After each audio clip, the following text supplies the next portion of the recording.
hapon po sa ating lahat. Muli, Happy Lord's Day po. At tayo po ay nasa huling yugto na po ng ating pagsamba ng sama-sama.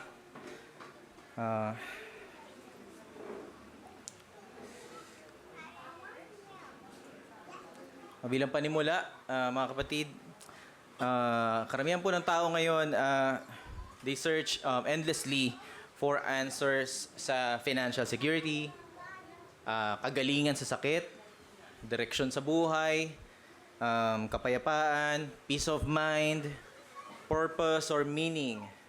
And search engines are consulted more than scriptures. At yung mga internet natin. And yung ngayong sa modernong panahon natin ngayon, conversation of human with an artificial intelligence. At idagdag pa po natin yung mga self-help motivational speaker or mga influencer nowadays. At napapadalas pa na mas napagkakatiwalaan ito ng mga tao kaysa sa ating Diyos. At ang problema dyan is, yet despite of all the information available sa panahon natin ngayon, ang mga tao pa rin po ay nananatili pa rin spiritually empty or dead. At sa mga issues na to, tayo pong mga mananampalataya ay hindi pa rin po makakaligtas sa struggle na to. Bakit po? There are times, at sana wag naman po most of the time, that we pray a little. No? We pray a little, we worry too much, at umaakto pa tayo na para bang ang Diyos ay nasa malayong distansya o hindi nakikinig sa ating mga panalangin. At alam natin yung tipong alam natin yung doctrine ng panalangin pero hindi natin ito ina-apply or pina-practice kung ano ba ang pagiging dependent o paano ba ang dependent prayer. To quote Martin Luther, sa kanyang isa sa mga famous quote niya pagdating sa prayer, sabi ni Martin Luther, "To be a Christian without prayer is no more possible than to be alive without breathing." End quote. Hindi maaring maging tunay ang pagkakristyano natin kung tayo po ay hindi nananalangin. Na parang nga pong sinabi dito, ito ay buhay natin. Hindi tayo pwede mabuhay or hindi tayo pwedeng mabuhay nang hindi humihinga. Na ang panalangin po ay dapat ay natural po para sa isang tunay na Kristiyano. Tulad po ng ating normal na paghinga. Ganun daw po ang panalangin. Kagaya daw po kung gaano kanormal sa iyo ang huminga. Ni minsan po ba, isang healthy tao, gumising sa umaga, nakalimutan niyang huminga? Meron po bang ganun? No? Ay, wala pong may gusto nun. Sa gitna or sa state ng ikaw ay healthy, biglang makalimutan mong huminga. Okay? Bilang pong pagpapatuloy po ng ating pag-aaral sa turo ni Kristo sa Sermon on the Mount, ngayon naman po ay dinadala niya muli ang mga disipulo sa privilege ng panalangin. At ito po ay yung ipinapakita dito ni Kristo, yung advantage ng pananalangin sa mga mananampalataya sa Amang nasa langit. At hindi bilang ritual, kundi privilege na parang isang bata o anak na dumadaing sa kanyang ama. Okay? Sinabi ni Kristo sa ating teksto ngayong hapon na to, sa huling talata ng Matthew 7, ng 11, sabi niya dito, "Kung kayo nga na masasama ay marunong magbigay ng mabubuting kaloob sa kanyang mga anak, gaano pa kaya ang inyong ama na nasa langit ang magbigay ng mabubuting bagay sa humihingi sa Kanya." At dito po pinapakita na ito po yung koneksyon ng pananalangin sa mananampalataya at ng ating Diyos Ama. A childlike dependence upon the Father. Kaya nga po yung title natin sa ating pong pag-aaral ngayon is Confidence in the Father's Goodness. May pagtitiwala sa kabutihan ng ating Ama. At bilang ating pagpaputuloy, inaanyayahan ko po ang lahat na tayo po'y tumayo bilang paggalang sa pagbasa ng salita ng Diyos. At ating pong buksan ang ating Biblia sa Matthew chapter 7, verse 7 to 11. I'm using ESV po na Bible. Anayaan niyo po ako basahin ito. Matthew chapter 7, verse 7, ask and it will be given to you. Seek and you will find. Knock and it will be open to you. For everyone who asks receives, and the one who seeks finds, and to the one who knocks it will be opened. Or which one of you, if his son asks him for bread, would give him a stone? Or if he asks for a fish, would give him a serpent? If you then, who are evil, know how to If you are then who are evil know how to give good gifts to your children, how much more will your Father who is in heaven give good things to those who ask Him? Tayo po'y manalangin, panandalian. Ama, muli salamat po sa hapon na to, sa aming pong pag-aaral, huling pag-aaral ng sama-sama. I-sustain niyo po kami sa aming pong pakikinig, sa aming pong pag-aaral ng inyo pong salita. Hayaan niyo po, Panginoon, na ikaw lamang po ang aming maitaas sa pulpito na to at hindi po ang aming mga sarili, hindi po ang aming karunungan. At Panginoon, kayo po ang patuloy na remind sa amin, magbukas ng isip namin. Bigyan mo kami ng matabang puso na kung saan lalago ang iyong salita at ito'y aming may apply sa aming buhay, hindi bilang personal na application, kundi para sa pagsamba namin sa inyo para sa kaluwalhatian mo. Muli, ito po ang aming panalangin sa pangalan ni Jesus. Amen. And kung tayo po ay nakakasunod, yung binasa natin ay malapit na po sa conclusion ng pangangaral ni Kristo. And kasi po yung Sermon on the Mount from Matthew chapter 5 to 7. And nasa chapter 7 po tayo. At itong mga turong ito ay very foundational, itong Sermon on the Mount. Very foundational sa pagtuturo ni Kristo tungkol sa matuwid na pamumuhay sa kaharian ng Diyos. And after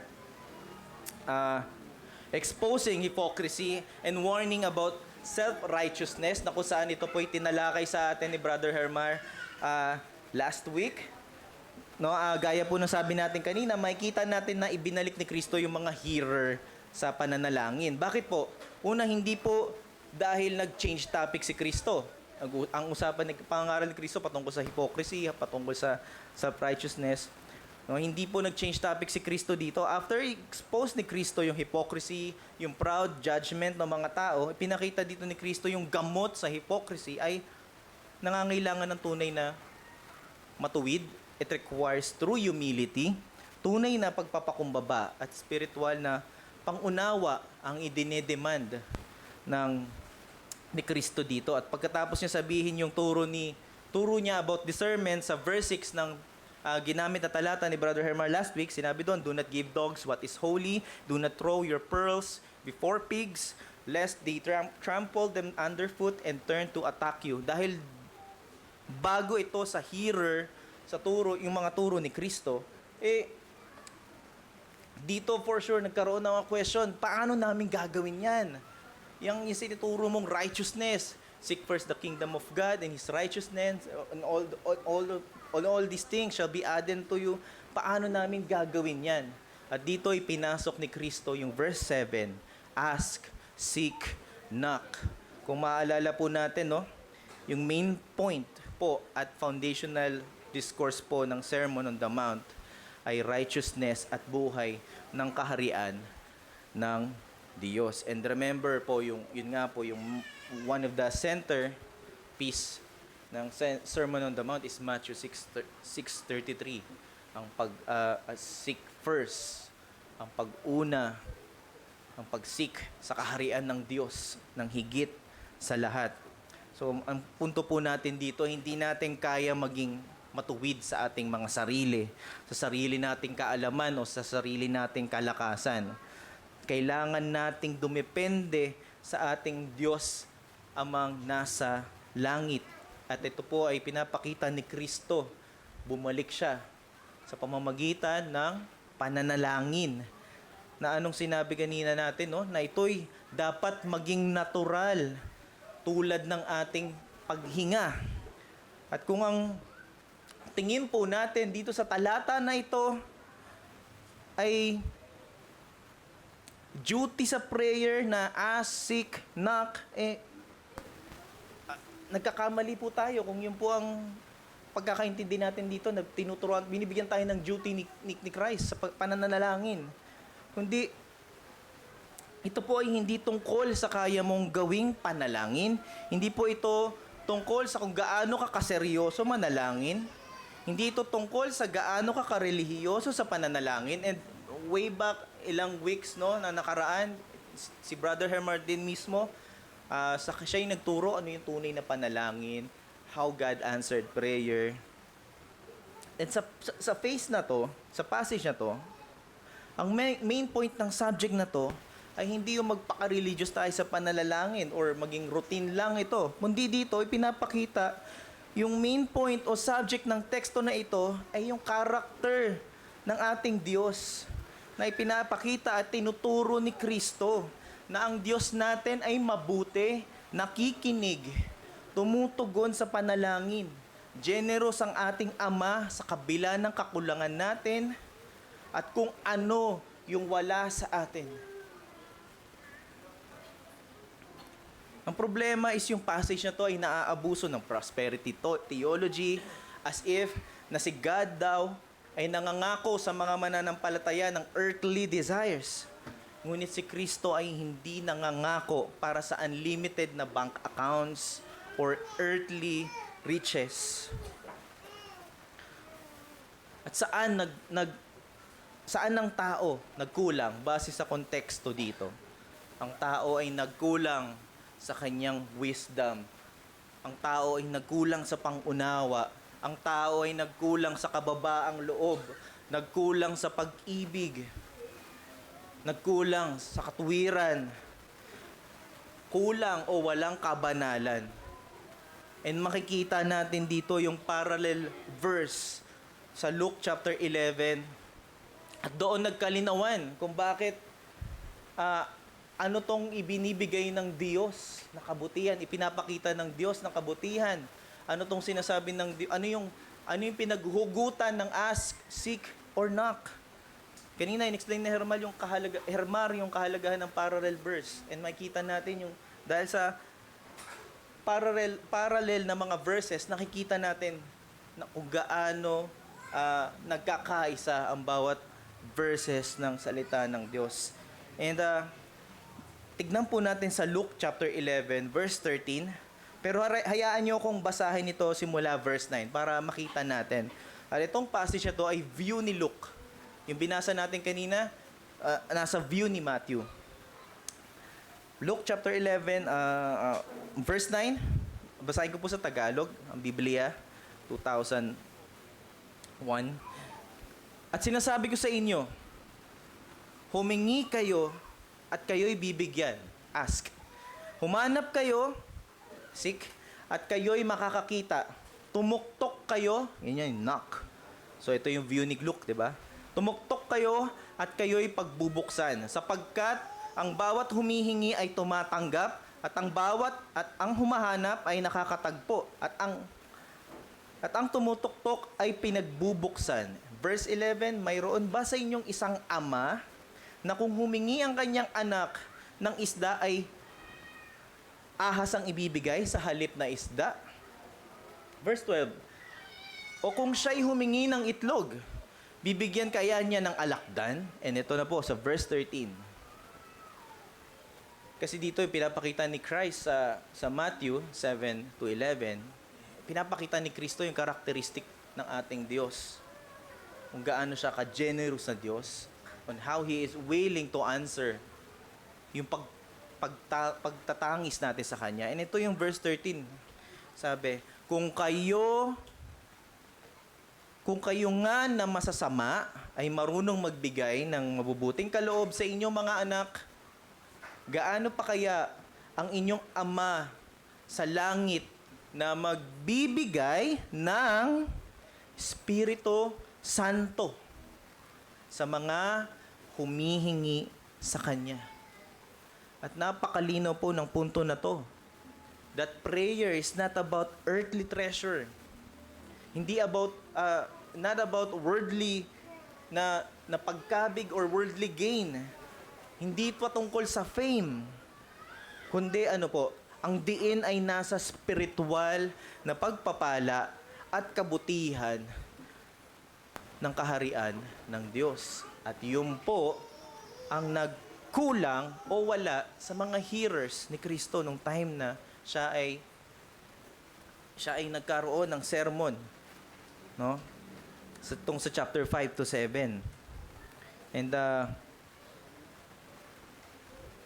at dito natin makikita na ang Diyos ay tumutugon sa ating panalangin according to His will, kasi ang bibigay niya ang kanyang banal na spirito. To His will, He answer our prayer by His wisdom at sa kanyang kabutihang bilang ating Diyos at perpektong Ama.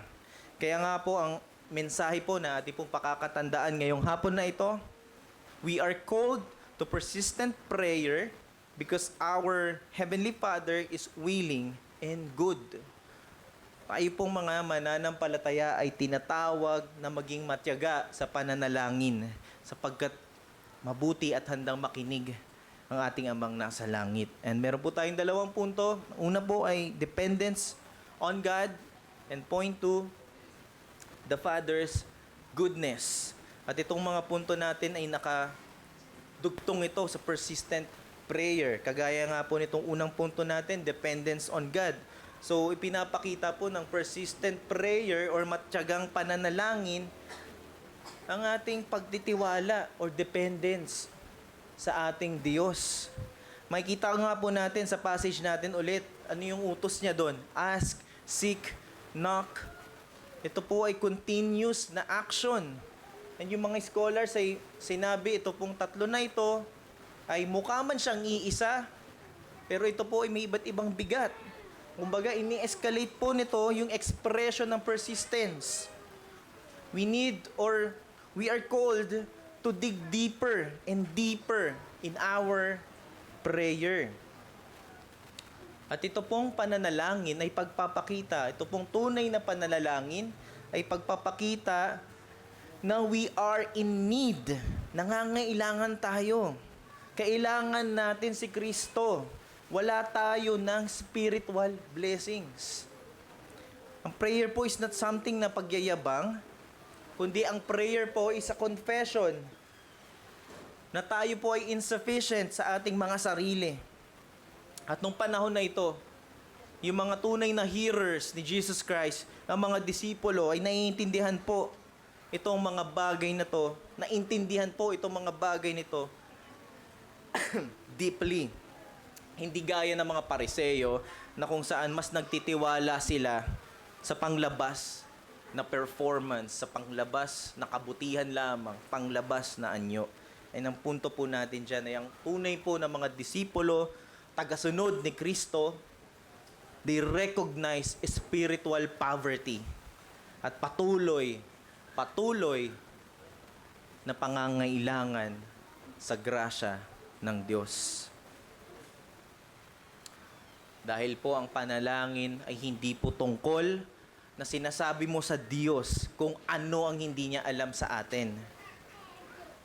Kung ano ang hindi niya alam sa iyo. Ang means po para ipakita ng isang mananampalataya ang kanyang pananampalataya at pagtitiwala sa Diyos ay panalangin. At yan po ang katotohanan, mga kapatid. Wala pong prayerless na Christian. Wala pong tag na ganun. O kaya naman self-dependent na Christian. Yan po ay hindi Christian. Yan po ay hindi mananampalataya. Isa po yung unbeliever. And nakaraan, halos yung mga napupuntang topic sa akin, lagi may connection sa providence at lagi ko itong nababanggit na kung saan itong practical or functional atheist. And sample nga nito, itong practical or functional atheist is nagko-confess na sovereign ng God. Pero namumuhay naman siya ng nakadepende sa kanyang sarili. Ano pa? Yung tipong nagpapanik ka. Nagpapanik muna tayo bago manalangin. Or nag-strategize muna tayo before we seek God. We exhaust ourselves muna. Inuubos natin yung lakas natin. We rely more doon sa sarili nating kaalaman, lakas, kesa sa grasya ng Diyos. At isa po itong babala para sa atin. Isa po itong warning sa atin, mga kapatid, na ang kawalan o kakulangan sa panalangin ay madalas na ipinapakita nito yung pusong mapagmataas at umaasa sa sarili, which is pride. One of the notorious o pumapatay na kasalanan sa ating mananampalataya. And not all silence is strength. Meron pong delikado. Yung silence po natin before God ay maituturing na unbelief. Kaya mga kapatid, hindi po tayo mga patay. Remember, binigyan po tayo meron po tayo pusong bato, patay na puso, at ang Diyos po natin ay nagbigay sa atin ng pusong buhay nung tayo po'y ni-regenerate niya, nung tayo po'y nung binuksan niya po ang ating mga mata, nakita natin yung beauty ni Kristo. At sa nga po sa mga sinasabi ng mga Puritans, mga Reformed traditions, ay yung panalangin po ay ang paghinga ng ating mga kaluluwa. And sa ating pong confession, sa LBCF, we affirm God's sovereignty. We affirm sovereignty sa ating pong confession, pero hindi po yun excuses para sa prayerlessness o hindi pananalangin. Kaya nga po, ang ating unang punto is persistent prayer, na kung saan nagre-reveal, nagpapakita ng dependence upon God, ng dependence natin sa Diyos. Kaya kung titignan po natin yung mga bata, hindi na po ako lalayo sa akin pong anak na si Lawis. Kapag pupunta kami sa mall, si Lawis po kasi nasa ira na siya ng ayaw niya na magpahawak ng kamay. Gusto niya maglakad mag-isa sa mall. Pero kapag nakakasense siya ng danger, natatakot siya, kahit hindi niya alam kung ano yun, ano po yung natural na nangyayari sa kanya, siya po'y tumatakbo sa akin, or kay Sheila pabalik. Kasi po natural yung kanilang pagtitiwala kasi po yung mga bata, mga ganyang bata po, natural po yung pagtitiwala nila sa kanilang mga magulang. At tayo bilang mga anak ng ating Diyos, Ama na nasa langit, iyon din po ang dapat na makita sa atin. Believers run to God not because they understand everything, but because they know Him. Believers run to God because they know Him. Dahil dyan, we must examine ourselves. We must examine our lives. Na ang panalangin po ba natin ay lagi po nating unang step, unang response? Or nasa hulihan po ito? O baka naman po, nakaraan, we tackle, do not be anxious. Mas disiplinado pa po ba tayo mag-worry kesa magkaroon ng disiplina sa pananalangin? Baka hindi natin napapansin, mga kapatid, unti-unti na po palang nadadivert yung pagtitiwala natin sa Diyos papunta sa sarili natin.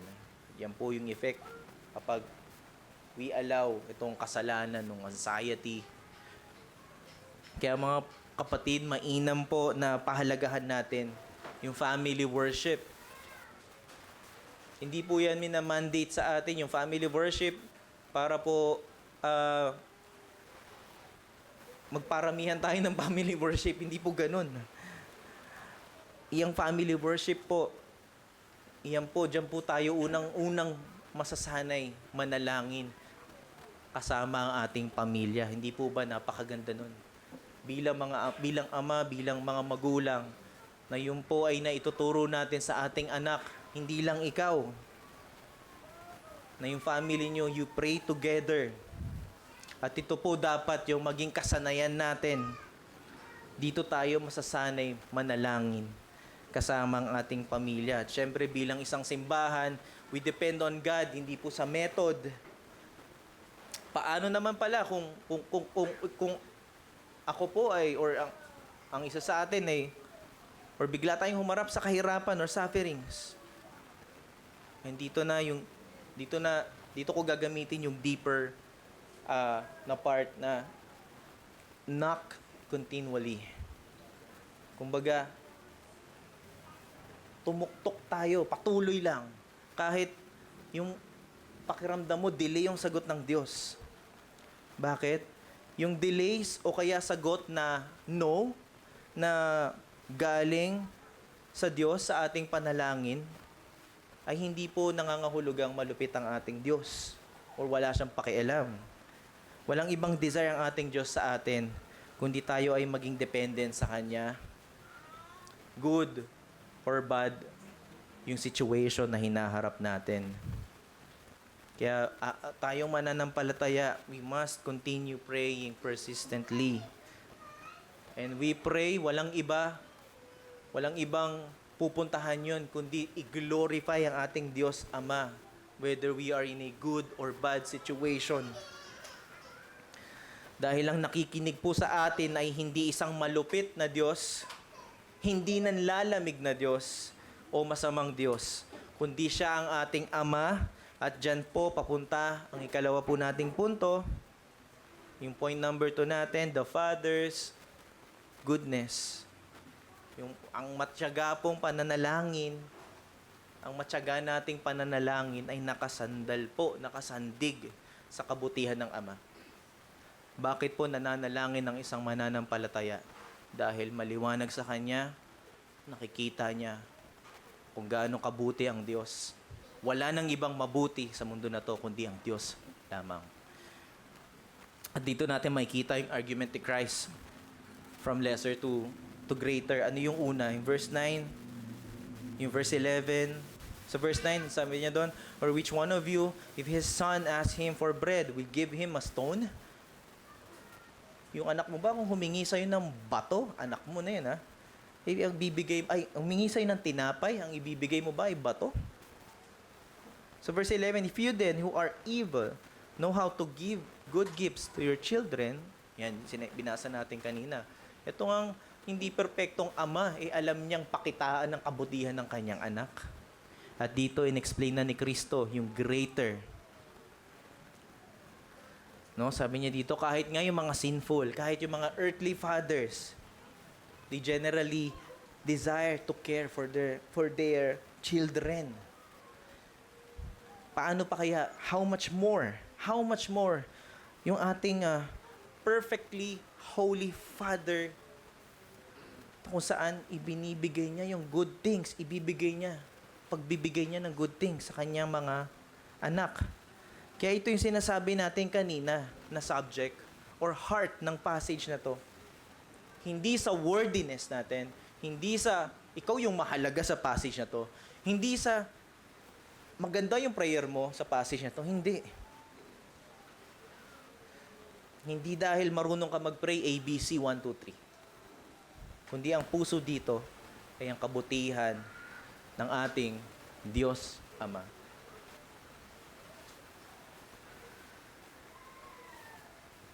Ano po yung punto natin dito? Believers pray confidently because God gives what is truly good. Ang mga mananampalataya ay nananalangin sa Diyos dahil alam nila na tunay siya ngang mabuti ang ating Diyos Ama. Ang Diyos lang ang makakapagbigay ng totoong kabutihan sa atin. Minsan, iniisip natin yung unanswered prayer tayo, no? Minsan iniisip natin, inabandon na tayo ng Diyos. Ang sagot ng Diyos sa panalangin natin is maybe yes, maybe no, or pinaghahantay ka niya, or merong mas better. And again, babalik tayo sa mga bata. Gaya ng mga bata, hindi nila alam kung harmful ba o hindi ang isang bagay. Basta gusto nila yan. Kukunin nila yan, gagawin nila yan. Ganun din sa atin. We pray, we ask with limited wisdom. Pero, lagi po nating tatandaan na ang prayer po ay hindi tungkol sa gusto nating bilhin, sa gusto nating mangyari. Prayer is not about sa request mo. It's not about you. Kundi ito ay tungkol sa kung ano ang ibibigay ng Diyos sa atin. At yun po yung sinasabing truly good. Kanina sa passage ni Brother Herman nung umaga, nakaano doon, yung growth ng spiritual na buhay natin. Merong childish, yung mga, para sa mga tatay, mga matured. Pero sa punto na to, ang tingin ng Diyos sa ating lahat ay kanyang mga anak. Tayo'y inampon sa pamamagitan ni Kristo. At yun nga po, minsan ang tugon sa atin ng Diyos is suffering. Pero lagi po nating tatandaan, if suffering ang tugon ng Diyos, it is good, it is perfect. Kung waiting, it is good, it is perfect. Kung disiplina man ang sagot ng Diyos, it is perfect, it is truly good. Sanctification ng answered prayer sa'yo, it is really, really good. It is perfect. Parang ang gulo, no? We pray for sanctification, pero ayaw natin mahirapan, no? Kailangan po nating lawakan yung pangunawa natin. At itong paglawak ng pangunawa sa salita ng Diyos, sinasabi ni Kristo, hingin natin sa Diyos. Let me quote Charles Spurgeon about sa topic na to. God is too good to be unkind. He is too wise to be mistaken. Sinasabi dito yung Ama natin, lubos na marunong upang magkamali. Lubos ang pagmamahal upang maging malupit sa kanyang mga anak. Ano pong punto natin dito? Throughout the church history, yung mga persecuted saints, nag-survive hindi dahil madali ang buhay, kundi dahil nagtitiwala sila sa kabutihan ng Diyos even in the midst of suffering. Unanswered yung prayer natin, it is meant for good. It was divine providence. Huwag natin i-interpret yung temporary pain na nag-neglect sa atin si God. Yung mga ganitong situation, ito po yung mga panahon na kung saan tinuturuan tayo nito na ang Diyos ay may daladalang greatest good through our suffering for His glory. And in conclusion, ang mundo na to nagtuturo ng pagkatiwalaan mo yung sarili mo. Dumepende ka sa sarili mo. Magaling ka, magpakagaling ka. Build your own security. Pero anong tinuturo ni Kristo? Ask, seek, knock. Why? Because believers have a heavenly Father. Hindi man naging perfect yung ama natin biologically, hindi natin sila sinisisi, ha? Pero ang ating ama sa langit, never nagmintis hanggang dulo sa ating journey bilang Kristiyano. Never magmimintis ang Diyos sa ating journey bilang Kristiyano. Ang panalangin po, mga kapatid, tandaan po natin, is not manipulating God. Prayer is the joyful dependence of children upon their Father and cultivation of the fruit of the Holy Spirit. And again, yung greatest invitation dito ay hindi yung ask and receive. Ano po yung greatest invitation dito? You may come to God as Father, You may come to God as Father through Jesus Christ. By nature, tayo mga makasalanan, ano po nangyari? We are alienated from God. Napakalayo natin. Because of sin, we are ignorant. Because of sin, wala tayong alam sa Diyos. Wala tayong paki sa Diyos. Puno lang tayo ng kasalanan. Bulag tayo sa kasalanan. Patay tayo sa kasalanan. Hindi natin never nating ahon ng ating sarili sa mga kasalanan na yan. And we know this. We deserve judgment. Yung buong galit ng Diyos na ipinataw kay Kristo, deserve natin yon, yung galit na yon. Hindi access. Yun kasi yung gusto natin. When we read Matthew 6:33, ang thinking natin, we have access sa langit. No. We deserve access sa impyerno. Yun po yung nakaabang sa atin. Yet Christ came for sinners. Jesus lived the righteous life we failed to live. At ipinakita niya na siya yung tunay na alay para iligtas tayo sa napakasalimuot na sitwasyon. Christ suffered and died on the cross for us, guilty sinners. At siya ay nabuhay muli ng matagumpay. Alam mo mga kapatid, all who repent and believe in Christ are adopted into God's family. Adopted into God's family, meaning tinuring na anak ng Diyos. Itinuring na anak ng Diyos.